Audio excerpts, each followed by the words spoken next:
আলাইকুম রহমতুল্লাহ। সম্মানিত ভিউয়ার্স, মুসাফা আল্লাহ রসুল সাল্লাল্লাহু আলাইহি ওয়াসাল্লামের একটা সুন্নাহ। আজ আমি আলোচনা করব মুসাফার ফজিলত সম্পর্কে।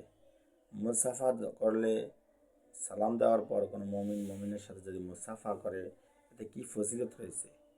আল্লাহ রসুল সাল্লাল্লাহু আলাইহি ওয়াসাল্লামের একটা অভ্যাস ছিল, সুন্নাত ছিল। আল্লাহ রসুল সাল্লাল্লাহু আলাইহি ওয়াসাল্লামের সাথে যখন কোনো মুসলমানের সাক্ষাৎ হতো, সালামের পরে আল্লাহ রসুল সাল্লাল্লাহু আলাইহি ওয়াসাল্লাম মুসাফা করতেন। সুবহানাল্লাহ। অন্য হাদিস শরীফ আল্লাহ রসুল সাল্লাল্লাহু আলাইহি ওয়াসাল্লাম ইরশাদ করেন যে, দুজন মুমিন যদি পরস্পর মুসাফা করে, করমর্দন করে, তাহলে তারা পৃথক হওয়ার পূর্বেই গাছের পাতা যেভাবে গাছ থেকে ঝরে পড়ে যায়, ঠিক এমনিভাবে উভয় মুমিনের, কোনো মুসলমানের হাতের সমস্ত গুনাহগুলা তাদের মুসাফার ফাঁক দিয়ে ঝরে পড়ে যায়। সুবহানাল্লাহ।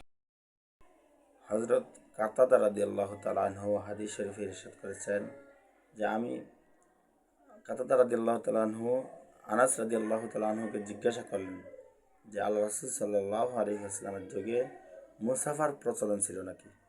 তখন হযরত আনাস রাদিয়াল্লাহু তাআলা আনহু বললেন, আল্লাহ রাসূল সাল্লাল্লাহু আলাইহি ওয়াসাল্লামের সময়ে মুসাফার প্রচলন ছিল, সাহাবায়ে কেরামগণ মুসাফা করতেন।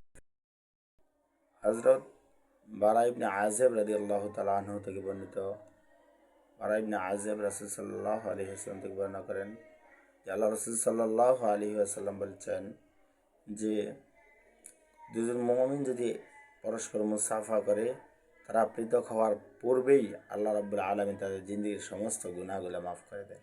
সুবহানাল্লাহ। সুতরাং মুমিন ভাই বোনেরা, মুসলমান ভাই বোনেরা পুরুষের সাথে মুসাফা করবেন, মহিলার সাথে মুসাফা করবেন। মুসাফার অনেক ফজিলত, জিন্দেগীর সমস্ত গুনাহগুলো মাফ হয়ে যাওয়ার একটা মাধ্যম।